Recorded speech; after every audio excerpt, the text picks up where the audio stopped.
Welcome to news watch. ముందుగా headlines చూద్దాం. Janasena party నుండి సస్పెండ్ కు గురైన వరపుల తమ్మయ్య బాబు ఇంటి వద్ద మీడియా సమావేశం. మళ్లీ పెరిగిన బంగారం ధరలు, తెలుగు రాష్ట్రాల్లో రేట్లు, దేశంలోని ప్రధాన నగరాలు బంగారం, వెండి ధరలు. స్వచ్ఛమైన నీటితో దుర్గం చెరువు కలకలలాడాలి, బాల్య కమిషనర్ ఇలం భర్తీ. చెరువుల అభివృద్దిపై అధికారులతో కలిసి సమీక్ష సమావేశం. ఉద్యోగాలు ఇచ్చేవారిలా ఎదగండి, వర్ధమాన ఇంజనీర్లకు ఫైటెక్ ఎంబెడెడ్ డైరెక్టర్ ఉద్బోధన. బీహెచ్ఎల్లో సిఐఎస్ఎఫ్ రైజింగ్ డే వేడుకలు, ముఖ్య అతిథిగా పాల్గొన్నారు ఈడీ కేబీ రాజా.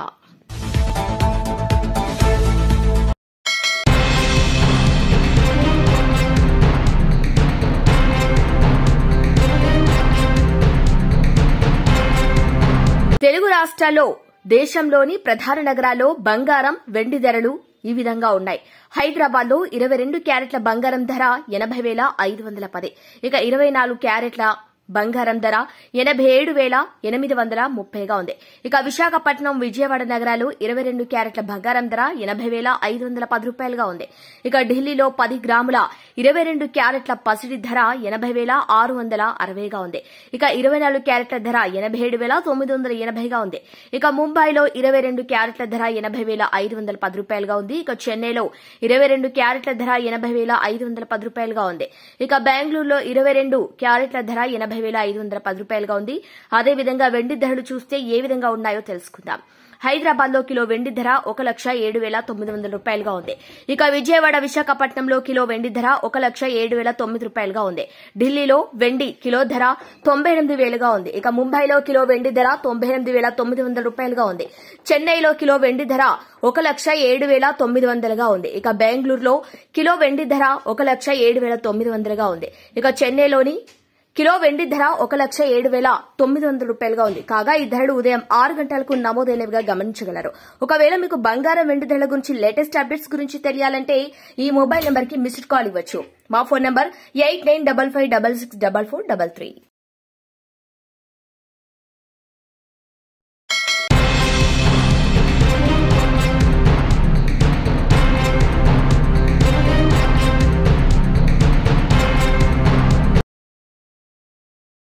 కొండాపూర్ డివిజన్ పరిధిలో గల శ్రీరామ్ నగర్ కాలనీకి చెందిన మాలకొండయ్యకి అత్యవసర వైద్య చికిత్స నిమిత్తం సీఎం రిలీఫ్ ఫండ్ కు దరఖాస్తు చేసుకోగా సీఎం సహాయ నిధి ద్వారా మంజూరైన 2,50,000 రూపాయల ఆర్థిక సహాయానికి సంబంధించిన మంజూరీ పత్రాన్ని బాధిత కుటుంబానికి అందజేశారు PSC chairman Arekapudi Gandhi.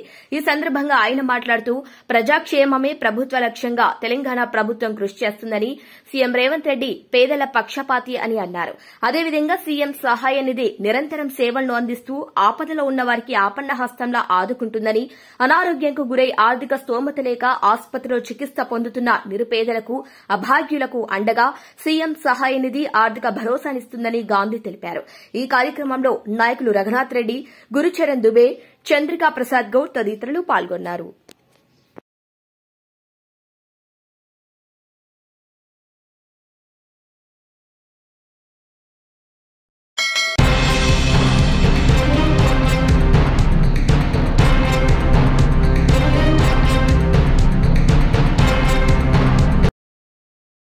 Chandanagar circle పరిధిలో నెలకొన్న పలు సమస్యలు, చేపట్టాల్సిన పలు అభివృద్ది పనులపై టౌన్ ప్లానింగ్ విభాగం అధికారులతో మియాపూర్లోని ఎమ్మెల్యే క్యాంపు కార్యాలయంలో కార్పొరేటర్ ఉప్పలపాటి శ్రీకాంత్తో కలిసి సమీక్ష సమావేశం నిర్వహించారు పీఎస్సీ చైర్మన్ అరకపూడి గాంధీ.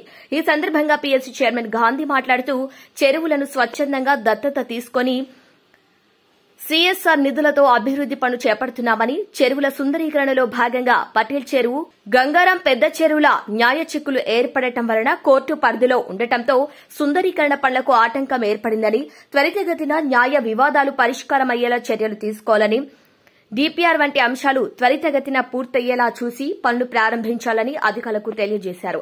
కైదమ్మకుంట చెరువు సుందరీకరణ తోడ్పాటుకు అందించాలని, చెరువుల సుందరీకరణకు సహకరించాలని, దశల వారీగా అన్ని చెరువులను సుందర శోభితవనంగా తీర్చిదిద్దుతామని, లింక్ రోడ్లకు, రోడ్ల విస్తరణ పనులకు ఎలాంటి సాంకేతిక ఇబ్బందులు తలెత్తకుండా చర్యలు తీసుకోవాలని అధికారులకు సూచించారు.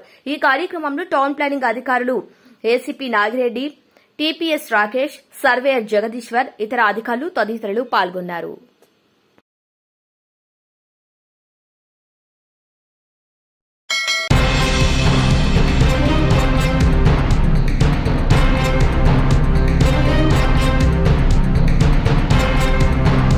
మంగళవారం రాష్ట రెవెన్యూ, హౌసింగ్, సమాచార, పౌర సంబంధాల శాఖామాత్యులు పొంగిలేటి శ్రీనివాసరెడ్డి వైరా మండలం పుణ్యాపురం గ్రామంలో ఖమ్మం జిల్లా collector Muzammil Khan, CP Sunil Dutt, Wyra MLA Ramadas నాయకులతో కలిసి ఇందిరమ్మ ఇళ్ల నిర్మాణానికి భూమి పూజ చేశారు. శంకుస్థాపన చేసి ఇందిరమ్మ ఇంటి లబ్దిదారులైన దంపతులకు నూతన వస్త్రాలను బహూకరించారు.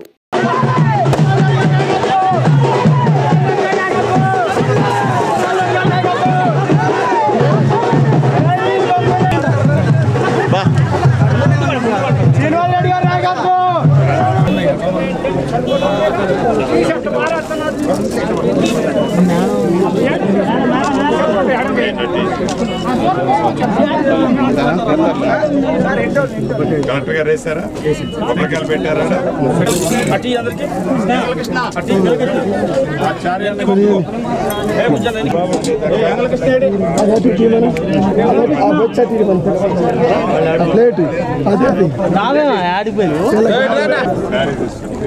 బట్టలు బట్టలు ముందు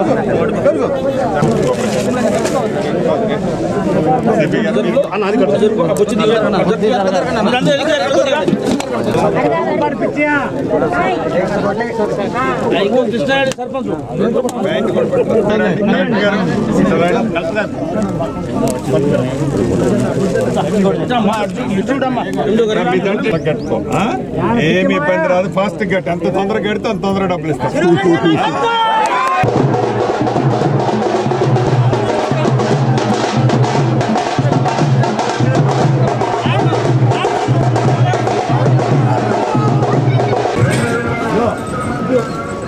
బాబు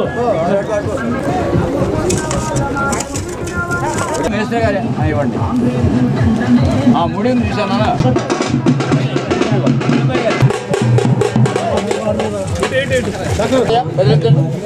ఆయన ఆగరు. ముఖేష్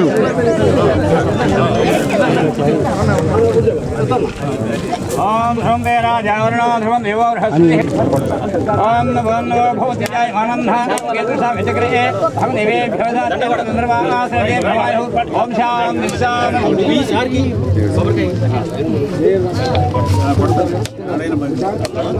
ఏది ఓకే మరి సంతోషమే ఆడబిడ్డ తొందరగా. మండల కాంగ్రెస్ పార్టీ అధ్యక్షులు కూడా అక్కలకి, అన్నలకి, అందరికీ నమస్కారం. పెద్దలు అల్లుముడికి, మత్స బుజ్జు గారికి, అటు పెద్దలందరికీ, ఈ మండల పెద్దలు తెలియజేస్తా ఉన్నాం. పుణ్యాపురం గ్రామంలో ఇప్పుడు వచ్చిన ఈ ప్రాంతానికి వచ్చినప్పుడు మీకు ఏదైతే చేస్తామని చెప్పేసి ఆనాడు ఒకటి మనం చేసుకుంటూ వస్తా ఉన్నాం. ఇందిరమ్మ ఇల్లు లేక శక్తితోనే రాష్ట్ర ప్రభుత్వం పెద్దలు రేవంత్ రెడ్డి గారు, రెవెన్యూ శాఖ మంత్రి వర్యులు మండలానికి ఒక పైలట్ గోస అనుభవించి ఈ ఏర్పడ్డ ఇందిరమ్మ మొదటి సంవత్సరంలోనే పేదవుడు చిరకాల కోరిక ఒక చిన్న ఇల్లు కట్టుకోవాలనే కోరిక నెరవేర్చాలని గౌరవ ముఖ్యమంత్రి రేవంత్ రెడ్డి గారి నాయకత్వంలోని మన ప్రభుత్వం చిత్తశుద్ధితో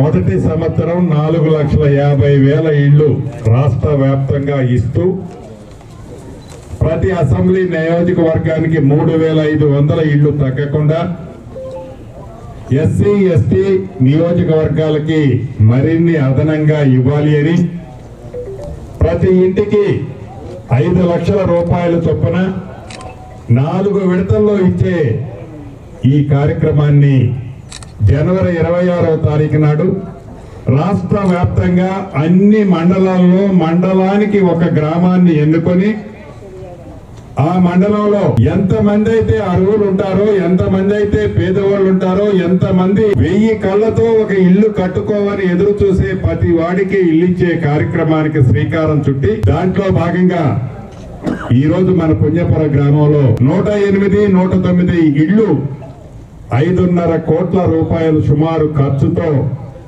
అద్భుతంగా, మహా అద్భుతంగా ఇంతకు ముందే శంకుస్థాపన చేసుకున్నాం. ఇందిరమ్మ ప్రభుత్వం అంటేనే పేదోడు ప్రభుత్వం, పేదోడు కష్టాలు తెలిసిన ప్రభుత్వం, పేదోడు ఘోషలో పాలు పంచుకునే ప్రభుత్వం. 4 గోడల మధ్యనో ఏసీ రూముల్లోనో ఫామ్ హౌజుల్లోనే ఉండే ప్రభుత్వం ఇందిరమ్మ ప్రభుత్వం కాదు.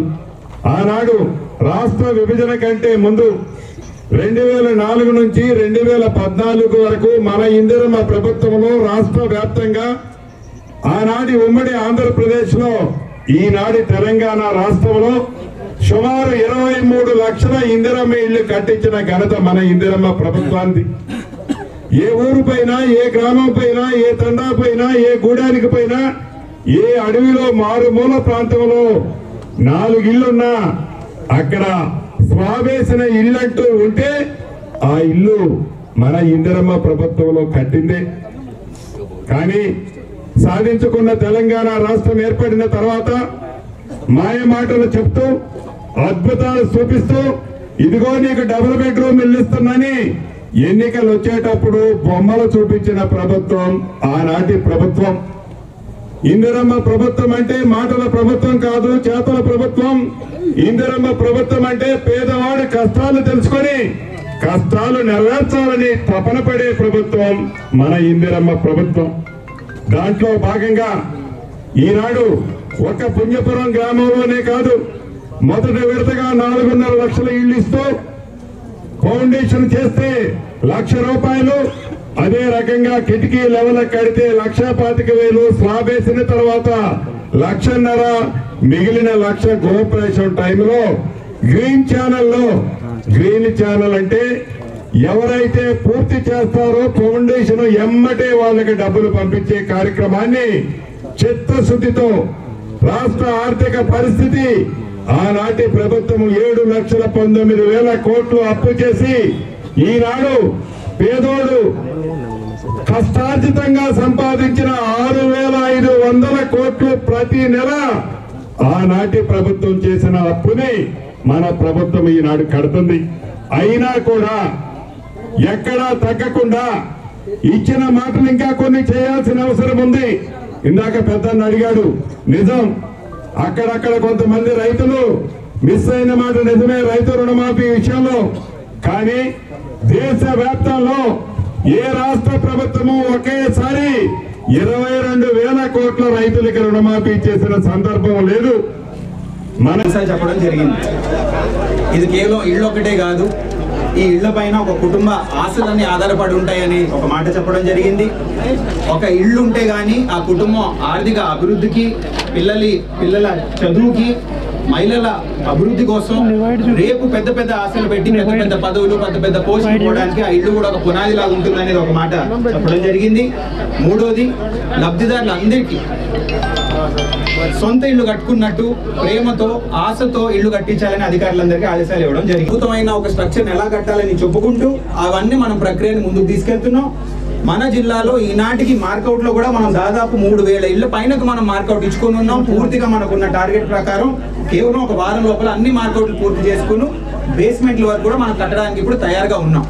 మిగిలింది ఒకటి, అందరూ అవగాహన పొందిన తర్వాత, మీరు మీ మేస్త్రీలతో కూర్చున్న తర్వాత అద్భుతమైన ఇల్లు, ఇటువంటి అవకాశాలు మళ్ళీ రావని మనకి తెలుసు. వచ్చినప్పుడు ఒక అద్భుతమైన ఇల్లు కట్టుకుంటే మన కుటుంబానికి, ఆ కుటుంబ అభివృద్ధికి ఒక మంచి పునాది మనం వేసుకున్నట్టు ఉంటుందనే ఆలోచన ఖచ్చితంగా మనం మనసులో పెట్టుకోవాలని అందరికీ చెబుతూ, ఇటువంటి చక్కటి అవకాశం అధికారులు కూడా ఇచ్చినందుకు ప్రభుత్వానికి, గవర్నమెంట్ మంత్రి గారికి కూడా ధన్యవాదాలు చెప్పుకుంటూ, అందరికీ అవకాశం ఇచ్చిన పెద్దలందరికీ ధన్యవాదం.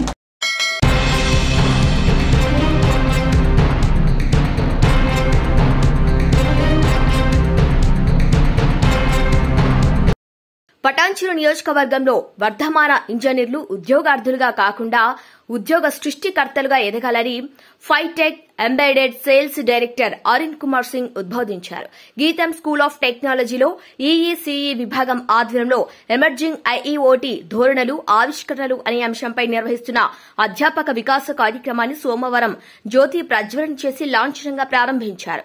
ఈ కార్యక్రమంలో ముఖ్య అతిథిగా పాల్గొన్నారు అరుణ్ కుమార్. ఇక వీరు మాట్లాడుతూ ఆవిష్కరణలను నడిపించడంలో ఇంజనీర్ల పరివర్తన పాత్రను నొక్కి చెప్పారు. ఇంజనీర్లు కేవలం సేవ కోసం ఉద్దేశించబడలేదని వారు కొత్త అవకాశాలు ఉద్యోగ సృష్టికర్తలుగా అభివర్ణించారు. భారతదేశంలో సాఫ్ట్వేర్లో ముందున్నప్పటికీ స్వదేశీ హార్డ్వేర్ లేదని, అలాగే ఎన్నో బహుళజాతి కంపెనీలకు భారతీయులు నేతృత్వం వహిస్తున్నప్పటికీ మనదైన విశ్వశ్రేణి ఉత్పత్తులు పెద్దగా ఏమీ లేవని విచారం వెలిబుచ్చారు.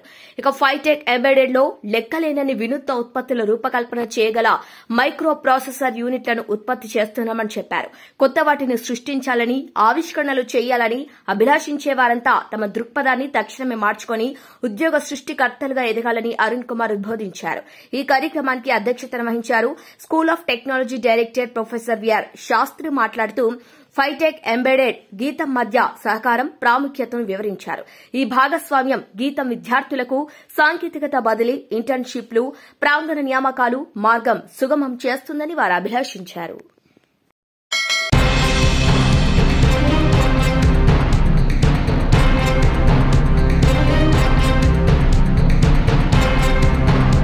ఏలేశ్వరం మండలం లింగంపర్తిలో జనసేన పార్టీ నుండి సస్పెండ్ కు గురైన వరుపుల తమ్మయ్యబాబు ఇంటి వద్ద మీడియా సమావేశం ఏర్పాటు చేశారు. పత్తిపాడు సిహెచ్సి డాక్టర్ శ్వేతపై అనుచిత వ్యాఖ్యలు చేశారనే ఆరోపణ ఎదుర్కొంటున్న వరుపుల తమ్మయ్యబాబు మీడియా సమావేశంలో పాల్గొన్నారు డాక్టర్ శ్వేత. ఇక ఆ రోజు జరిగిన సంఘటనలో వరుపుల తమ్మయ్యబాబు వ్యాఖ్యల వల్ల నాకు ఎటువంటి ఇబ్బంది కలగలేదు, నా మనోభావాలు దెబ్బతినలేదు అంటూ డాక్టర్ శ్వేత ప్రకటించినట్టుగా తెలుస్తోంది. నమస్కారం అండి, నా పేరు డాక్టర్ శ్వేత. నేను సిహెచ్సి ప్రతిపాడులో వర్క్ చేస్తున్నాను. నేను డ్యూటీలో ఉండగా ఆర్టీఐ కేసు ఒకటి రావడం అయింది. ఆ కేసు ట్రీట్మెంట్ వెంటనే అందించడం కూడా జరిగింది.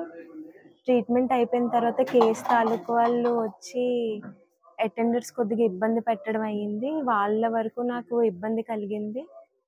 ఇంకా వేరే ఇబ్బంది ఏం లేదు. అది పేషెంట్ అటెండర్స్ అలాగా బిహేవ్ చేయకూడదు అని ఇబ్బంది కలిగింది. నేను డాక్టర్ శ్వేతాల పెదనాన్ని. తను పత్తిపాడు పిహెచ్సిలో జాబ్ చేస్తుంది. నా పేరు రామగోపాల్ అండి, మాది కాకినాడ. వాళ్ళ పెదనాన్ని నేను. మొన్న పత్తిపాడు పిహెచ్సిలో ఇష్యూ జరిగినప్పుడు చెప్పింది మొత్తం అంతా. తను నేను ఊర్లో లేని వేళ మండే వచ్చిన తర్వాత చెప్పింది. ఇది ఒక దురదృష్టకరమైన సంఘటన. ఇది ఇందులో మా పాప ప్రమేయం కానీ రామయ్యబాబు గారి ప్రమేయం కానీ ఏమీ లేదు. మధ్యలో అటెండెన్స్ వచ్చి పేషెంట్ కూడా వచ్చిన వాళ్ళు గొడవ పెట్టారని చెప్పింది తను. ఇది రోడ్ యాక్సిడెంట్ అయిందంట. రోడ్ యాక్సిడెంట్లో తను ట్రీట్మెంట్ చేస్తూ ఉంటే వాళ్ళు వచ్చి కొంచెం మిస్బిహేవ్ చేశారని చెప్పింది. చెప్పిన తర్వాత పోలీస్ స్టేషన్కి అది కంప్లైంట్ ఇస్తే పోలీసులు వచ్చారట. మరి వాళ్ళు యాక్చువల్గా మరి ఏం చెప్పారు తెలిసి రామబాబు గారికి వారు రావడం జరిగింది. వారు అడిగింది కూడా కరెక్టే. ఎందుకంటే నియోజకవర్గంలో ఊర్లో ఉన్న పిల్లలు ఏమైనా యాక్సిడెంట్ అయితే మరి వారికి బాధ్యత ఉంటుంది. దానివల్ల మా పాప మనోభావాలు కానీ ఏం దెబ్బతినలేదు. మాకు తమ్మబాబు గారు అంటే మాకు చాలా గౌరవం. నాకు చాలా కాలం మా ఫ్యామిలీకి వాళ్ళకి తెలుసు. మేము రిలేషన్స్ కూడా అవుతాము. దాని గురించి మాకు మా పాపకు కానీ మాకు కానీ ఏ ఇబ్బంది లేదు.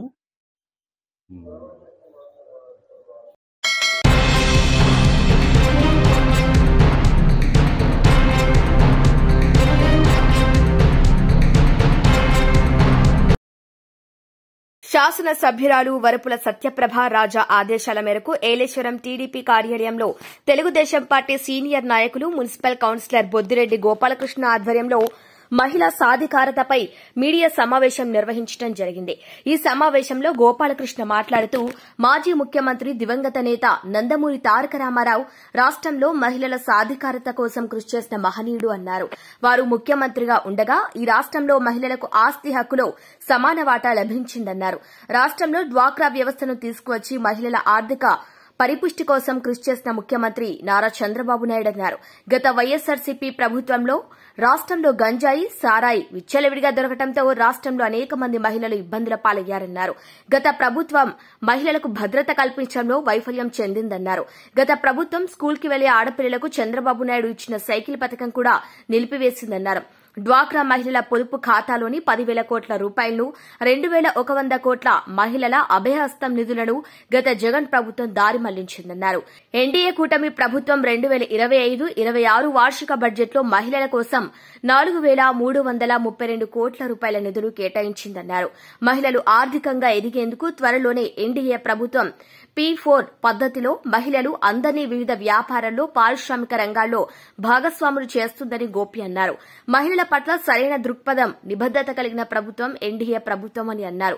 ఈ కార్యక్రమంలో ఎన్డీఏ శ్రేణులు మరియు మహిళలు పెద్ద సంఖ్యలో పాల్గొన్నారు. 14-19 మధ్య కాలంలో చంద్రబాబు నాయుడు గారు అంగన్వాడీలకి 6,300 రూపాయలు జీతం పెంచితే మొక్కుబడిగా గత ప్రభుత్వంలో 1,000 రూపాయలు పెంచి మేమేదో ఉద్ధరించేసామని చెప్పేసి అని వాళ్ళు చెప్తూ ఉన్నారు. జాతీయ స్థాయిలో మొత్తం మహిళల పట్ల జరుగుతున్నటువంటి నేరాల రేటు చూస్తే 66.4% ఉంటే కేవలం మన ఆంధ్రప్రదేశ్లో దాదాపుగా 96.2% నేరాల రేటు, అంటే మహిళల పట్ల జరిగే అరాచకాలు, అన్యాయాలు, నేరాల రేటు ఉంది. అంటే ఆ ప్రభుత్వంలో మహిళల పట్ల ఎంత చిత్తశుద్ధితో పనిచేశారనేది కూడా మీరు గమనించవచ్చు. కల్తీ మందు, గంజాయి, సారాయి విచ్చలవిడిగా జరగడం ద్వారా ఇటువంటి అసాంఘిక కార్యక్రమాలని ప్రేరేపించినటువంటి ప్రభుత్వం వైసీపీ ప్రభుత్వం అని చెప్పి సందర్భంగా తెలియజేస్తా ఉన్నాం. చంద్రబాబు నాయుడు గారు ముఖ్యమంత్రిగా ఉన్న టైంలో 0 వడ్డీని 5 లక్షల రూపాయల వరకు ఇంప్లిమెంట్ చేస్తూ ఉంటే వైసీపీ పార్టీ పాదయాత్రలో జగన్మోహన్ రెడ్డి గారు దాన్ని 10 లక్షల రూపాయలు మీకు 0 వడ్డీ ఇస్తామని చెప్పి మాయమాటలు చెప్పి అధికారంలోకి వచ్చిన తర్వాత దాన్ని కేవలం 3 లక్షల రూపాయలకి కుదించి మహిళలను మోసం చేసినటువంటి ముఖ్యమంత్రి, మహిళలను మోసం చేసిన పార్టీ ఏదైనా ఉందంటే అది వైసీపీ పార్టీ అని చెప్పి సందర్భంగా తెలియజేస్తా ఉన్నాం. డ్వాక్రా సోదరిమణులు దాదాపుగా రాష్ట్ర వ్యాప్తంగా ఉన్నటువంటి అందరూ వాళ్ళు బ్యాంకుల్లో దాచుకున్నటువంటి పొదుపును దాదాపుగా 10,000 కోట్ల సొమ్మును, అదే కాకుండా ఈ అభయహస్తం సొమ్ము 2,100 కోట్లను కూడా దోచేసినటువంటి ప్రభుత్వం వైసీపీ పార్టీ ప్రభుత్వం అని చెప్పి సందర్భంగా తెలియజేస్తా ఉన్నాం. మహిళలను పారిశ్రామికవేత్తలుగా తీర్చిదిద్దాలనేటువంటి పట్టుదలతో ప్రతి మహిళకు బ్యాంకింగ్ సెక్టార్ ద్వారా రుణాలు అందజేసి ఆర్థిక అభ్యున్నతికి పాటుపడేటువంటి ముఖ్యమంత్రి కానీ ప్రభుత్వం కానీ ఉందంటే అది టీడీపీ ప్రభుత్వం. కానీ గత 5 సంవత్సరాల్లో అటువంటి స్కీమ్స్ని కానీ అటువంటి కార్యక్రమాలన్నింటినీ కూడా తీసి మహిళల పట్ల వాళ్ళకు ఉన్నటువంటి చిత్తశుద్ధి ఏంటి అనేది కూడా వాళ్ళు నిరూపించుకోవడం జరిగింది. ప్రభుత్వంలో చంద్రబాబు నాయుడు గారు మహిళలు ఆర్థికంగా పరిపుష్టి చెందాలంటే చదువు ముఖ్యంగా. అందరికీ నమస్కారం. ఈరోజు ఈ పాత్రికేయ సమావేశానికి ఇచ్చేసినటువంటి పాత్రికేయ ప్రింట్ అండ్ ఎలక్ట్రానిక్ మీడియా మిత్రులకు మరియు ఈ కార్యక్రమంలో పాల్గొంచుకున్నటువంటి మా మహిళా సోదరిమణులకు మరియు పట్టణ తెలుగుదేశం పార్టీ నాయకులకు అందరికి కూడా నమస్కారాలు తెలియజేసుకుంటూ, మీ అందరికీ తెలుసు మొన్ననే మన మహిళా అంతర్జాతీయ దినోత్సవం జరుపుకోవడం జరిగింది. దానిలో భాగంగా రాష్ట్రంలో తెలుగుదేశం పార్టీ మహిళా సాధికారతను ఏ విధంగా అమలు చేస్తుందనేది అందరికీ తెలియాలనే ఉద్దేశంతో ఈ ప్రెస్ మీట్ కార్యక్రమాన్ని మన ఎమ్మెల్యే సత్యప్రభారాజా గారి యొక్క ఆదేశాల మేరకు పెట్టడం జరుగుతుంది. ముఖ్యంగా మన నియోజకవర్గంలో మన ఎమ్మెల్యే గారు ఒక మహిళ. ఆమె ఈ 8 నెలల కాలంలో ఏ విధంగా ప్రజలకు అందుబాటులో ఉంటూ ప్రజా సంక్షేమ కార్యక్రమాల పట్ల ఏ విధంగా పనిచేస్తున్నారు, ఎటువంటి పట్టు వదలని దీక్షతో ప్రతి సమస్యకి పరిష్కారం వెతుక్కుంటూ ముందుకు వెళ్తున్నారని చెప్పి ఈ సందర్భంగా మహిళలందరూ కూడా తెలియజేసుకుంటూ, రాష్ట్రంలో తెలుగుదేశం పార్టీకి మహిళల పట్ల ఉన్న నిబద్ధత గురించి మాట్లాడుకుంటే, తెలుగుదేశం పార్టీ ఆవిర్భావం నుంచి కూడా అన్న నందమూరి ఎన్టీ రామారావు గారు పార్టీ ఏర్పాటు చేసినప్పటి నుంచి మహిళా పక్షపాత పార్టీగానే తెలుగుదేశం పార్టీ ఉంది. దానిలో ఉదాహరణ నందమూరి తారక రామారావు గారు ముఖ్యమంత్రిగా చేసే టైంలో ఒక సంచలనాత్మక నిర్ణయం తీసుకోవడం జరిగింది. ఆస్తిలో కూడా మహిళలకు సమానమైనటువంటి హక్కు కల్పిస్తూ ఒక నిర్ణయం తీసుకోవడం జరిగింది. అలానే తర్వాత తెలుగుదేశం పార్టీకి ముఖ్యమంత్రిగా వచ్చినటువంటి నారా చంద్రబాబు నాయుడు గారు ఓ డ్వాక్రా వ్యవస్థను తీసుకుని రావడం ద్వారా మహిళలను కూడా ఆర్థిక పరిపుష్టి కలగాలనే ఉద్దేశంతో డ్వాక్రా వ్యవస్థని బలోపేతం చేయడం జరిగింది. అవే కాకుండా ఏ విధమైనటువంటి ప్రభుత్వ సంక్షేమ కార్యక్రమాలు అనగా ఒక ఇంటి స్థలం కానీ లేదంటే గృహ నిర్మాణం కానీ ఏది ఇచ్చినా కానీ మహిళా పేరు మీద ఇవ్వాలని చెప్పి ఒక నిర్ణయం తీసుకోవడం ద్వారా మహిళలను ఆర్థికంగా బలోపేతం చేయడానికి కృషి చేసినటువంటి నాయకుడు మన ముఖ్యమంత్రి చంద్రబాబు నాయుడు గారు. మొన్న బడ్జెట్ ప్రవేశపెట్టడం జరిగింది. ఈ 2025-26 బడ్జెట్లో దాదాపుగా 4,332 కోట్లు మహిళా స్త్రీ సంక్షేమ శాఖ కేటాయించడం జరిగింది. అంటే ఈ బడ్జెట్ కేటాయించిన నిధిని బట్టి ఈ ఎన్డీఏ ప్రభుత్వం మహిళా పక్షపాతి ప్రభుత్వం అని చెప్పడానికి ఇది ఒక ఉదాహరణ. గత ప్రభుత్వంలో వైసీపీ హయాంలో రాష్ట్రంలో మహిళలకు ఏ విధంగా కూడా వనగూరింది కానీ ఏమీ లేదు. ఒక విషయంలో చెప్పాలంటే ఇళ్ల పట్టాలు ఇస్తామని చెప్పేసి అని మహిళలకు ఇళ్ల పట్టాలు ఇస్తామని చెప్పారు. ఓటీఎస్ రూపంలో 10,000 రూపాయలు 30,000 రూపాయలు దండుకున్నారు. అదే కాకుండా 1 సెంటు ఇళ్ల స్థలం ఇస్తామని చెప్పి ప్రజలందరినీ కూడా అప్పుల పాలు చేశారు. దాదాపుగా ఈ సెంట్లో మీరు ఇళ్ల స్థలం నిర్మాణం చేయకపోతే కనుక మీ స్థలాన్ని రద్దు చేస్తామని చెప్పి వాళ్ళని అప్పుల పాలు చేసి వాళ్ళ నిర్మాణానికి ముందుకు రావడం, దాన్ని కూడా తక్కువ మొత్తంలో దాదాపుగా 1,80,000 రూపాయలు నిధులతో ఏ విధంగానూ కూడా నిర్మాణానికి అనుకూలంగా లేకుండా అనువుగా లేకుండా వాళ్ళని ఇబ్బంది పెట్టినటువంటి పరిస్థితి. ఈరోజు ఎన్డీఏ గవర్నమెంట్ సంచలనాత్మకమైన నిర్ణయం తీసుకుని హౌసింగ్ కార్యక్రమం తీసుకుంటే అర్బన్లో 2,50,000 రూపాయలు అనౌన్స్ చేయడం జరిగింది. గతంలో ఎవరైతే మొదలుపెట్టి 1,80,000 రూపాయల స్కీమ్తో మొదలుపెట్టి ఉన్నారో వాళ్ళకి బీసీలకు కానీ ఎస్సీలకు కానీ అదనంగా ఈరోజు 50,000 రూపాయల సొమ్ము ఇవ్వాలని చెప్పి మొన్ననే కేబినెట్లో నిర్ణయం తీసుకోవడం జరిగింది. దాని జీవో కూడా రావడం జరిగింది. అలానే ఎస్టీలు ఎవరైనా ఉంటే వాళ్ళకి 75,000 రూపాయలు అదనంగా ఇవ్వడానికి కూడా ప్రభుత్వం నిర్ణయం తీసుకోవడం జరిగింది. అవే కాకుండా ప్రతి మహిళా సోదరుని డ్వాక్రా గ్రూప్లో ఉంటారు. ఆ డ్వాక్రా ద్వారా ప్రతి ఒక్కరికి కూడా 35,000 రూపాయలని ప్రభుత్వం నుంచి బ్యాంకుల ద్వారా వడ్డీ లేకుండా ఇప్పించాలని చెప్పి నిర్ణయం కూడా తీసుకోవడం జరిగింది. ఇటువంటి నిర్ణయాత్మకమైనటువంటి నిర్ణయాలు తీసుకుంటూ మహిళా పక్షపాతికి వెళ్తున్నటువంటి ప్రభుత్వం ఈ ఎన్డీఏ ప్రభుత్వం, తెలుగుదేశం పార్టీ ప్రభుత్వం అని చెప్పి సందర్భంగా తెలియజేసుకుంటా ఉన్నాం. ఉండేది చంద్రబాబు నాయుడు గారి టైంలో, దాన్ని గత ప్రభుత్వం రద్దు చేయడం జరిగింది.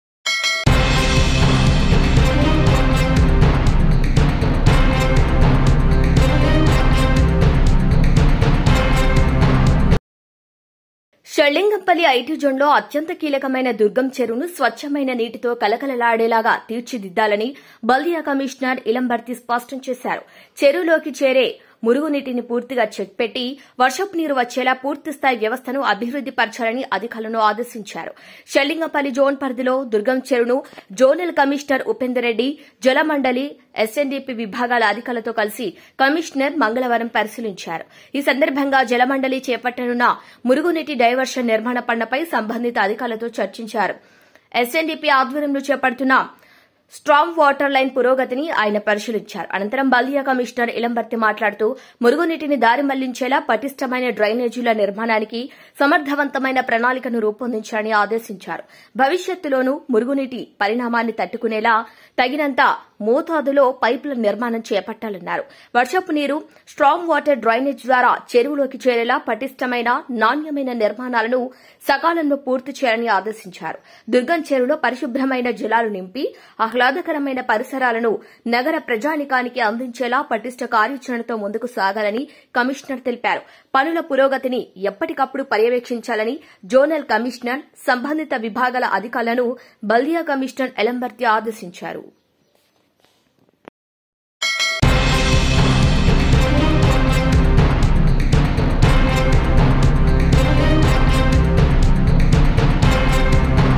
కేంద్ర పారిశ్రామిక భద్రతా దళం 56వ వ్యవస్థాపక దినోత్సవ వేడుకలు రామచంద్రపురంలోని భారత భారీ విద్యుత్ పరికరాల సంస్థ భేళ్లో సోమవారం ఘనంగా నిర్వహించారు. ఈ సందర్భంగా సిఐఎస్ఎఫ్ కమాండెంట్ మంజిత్ కుమార్ నేతృత్వంలో నిర్వహించిన రైజింగ్ డే కవాతు అందరినీ ఆకట్టుకుంది. ఈ వేడుకలో ముఖ్య అతిథిగా పాల్గొన్నారు బీహెచ్ఎల్ ఎగ్జిక్యూటివ్ డైరెక్టర్ కె భరణీధర్ రాజా, ఇక సిఐఎస్ఎఫ్ అధికారులు, సిబ్బంది, వారి కుటుంబ సభ్యులకు శుభాకాంక్షలు తెలిపారు. సంస్థకు భద్రతను కల్పించడంలో సిఐఎస్ఎఫ్ కీలక పాత్ర పోషిస్తుందని ఈడీ ప్రశంసించారు. ప్రభుత్వ భవనాలు, ప్రభుత్వ రంగ సంస్థలు, విమానాశ్రయాలు, ఓడరేవులు, ప్రతిష్టాత్మకమైన తాజ్ మహల్, ప్రముఖ పరిశ్రమలు, జాతీయ ఖ్యాతి గడించిన ప్రైవేట్ పరిశ్రమలకు భద్రత కల్పించడంలో సిఐఎస్ఎఫ్ అత్యంత కీలకంగా మారిందని కమాండెంట్ మంజిత్ కుమార్ తెలిపారు. భద్రతా దళం సిబ్బంది ఆయుధాలతో తమ సామర్థ్యాన్ని ప్రదర్శించారు. అంతకుముందు నిర్వహించిన వివిధ పోటీల్లో గెలుపొందిన వారిని ఈడీ కమాండెంట్ సత్కరించి అభినందించారు.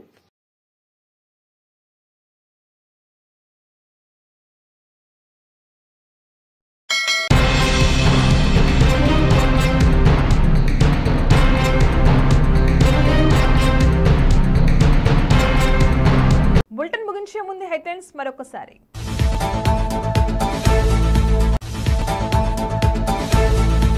జనసేన పార్టీ నుండి సస్పెండ్ కు గురైన వరపుల తమ్మయ్య బాబు ఇంటి వద్ద మీడియా సమావేశం.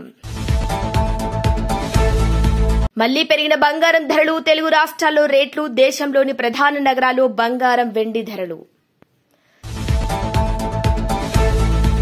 స్వచ్ఛమైన నీటితో దుర్గం చెరువు కలకలలాడాలి, బల్దియా కమిషనర్ ఇలం భర్తీ. చెరువుల అభివృద్దిపై అధికారులతో కలిసి సమీక్ష సమావేశం. ఉద్యోగాలిచ్చే వారిలా ఎదగండి, వర్ధమాన ఇంజనీర్లకు ఫైటెక్ ఎంబెడెడ్ డైరెక్టర్ ఉద్బోధన. బీహెచ్ఎల్లో సిఐఎస్ఎఫ్ రైజింగ్ డే వేడుకలు, ముఖ్య అతిథిగా పాల్గొన్నారు ఈడీ కేబీ రాజా.